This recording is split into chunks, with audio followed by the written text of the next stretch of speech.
విజయవాడలో ఉన్న కనకదుర్గమ్మకి ముక్కు పుడక ఎలా వచ్చిందో మీకు తెలుసా? కృష్ణమ్మ భూమి మొత్తం నీరు పారాలి అని భూమి చుట్టూ వెళుతూ ఉంటుంది. అలా పారుతూ పారుతూ బెజవాడకి వస్తుంది. సముద్రంలో కలవడానికి వెళుతున్న కృష్ణవేణి నదికి అడ్డుగా ఇంద్రకీలాద్రి పర్వతం ఉంటుంది. అప్పుడు కృష్ణవేణమ్మ ఇంద్రకీలాద్రి ముందు నిలబడి నమస్కరించి నాకు దారి ఇవ్వు అని అడుగుతుంది. దానికి ఇంద్రకీలాద్రి ఇలా అంటుంది, నేను ఎన్నో సంవత్సరాలు తపస్సు చేయడం వలన దుర్గమ్మ నా భక్తికి మెచ్చి నా మీద కొలువై ఉంది. ఇప్పుడు నేను నీకు దారి ఇస్తే నువ్వు ఈ ఇంద్రకీలాద్రికి ఏమి చేస్తావో ఏమో, నా తల్లి ఇబ్బంది పడే పని నేను ఏది చేయలేను అని అంటుంది. అప్పుడు కృష్ణమ్మ కొండపైన ఉన్న కనకదుర్గమ్మని ప్రార్థిస్తుంది. కనకదుర్గమ్మ కరుణించి నువ్వు అనుకున్నది జరుగుతుంది, కానీ నాకు నీ దగ్గర నుండి ఒకటి కావాలి అని అడుగుతుంది. దానికి కృష్ణవేణమ్మ సరే ఇస్తాను అని అంటుంది. దుర్గమ్మ నవ్వుతూ నువ్వు ఈ ఇంద్రకీలాద్రికి ఏమీ చేయకుండా ఈ ఇంద్రకీలాద్రికి ఒక బెజ్జం ఉంది, నువ్వు ఆ బెజ్జం నుండి ప్రవహించు అని చెబుతుంది. దానికి కృష్ణవేణమ్మ అంగీకరించి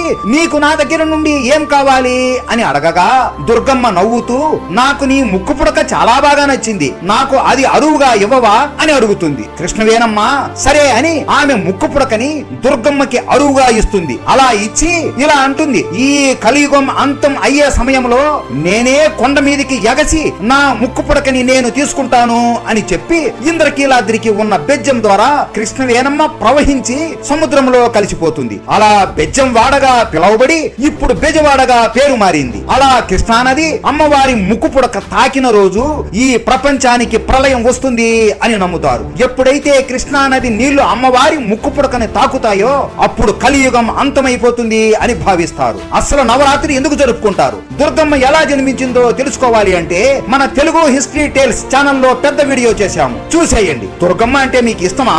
ఉంటే జై దుర్గాదేవి అని కామెంట్ చేసి సబ్స్క్రైబ్ చేసుకోండి.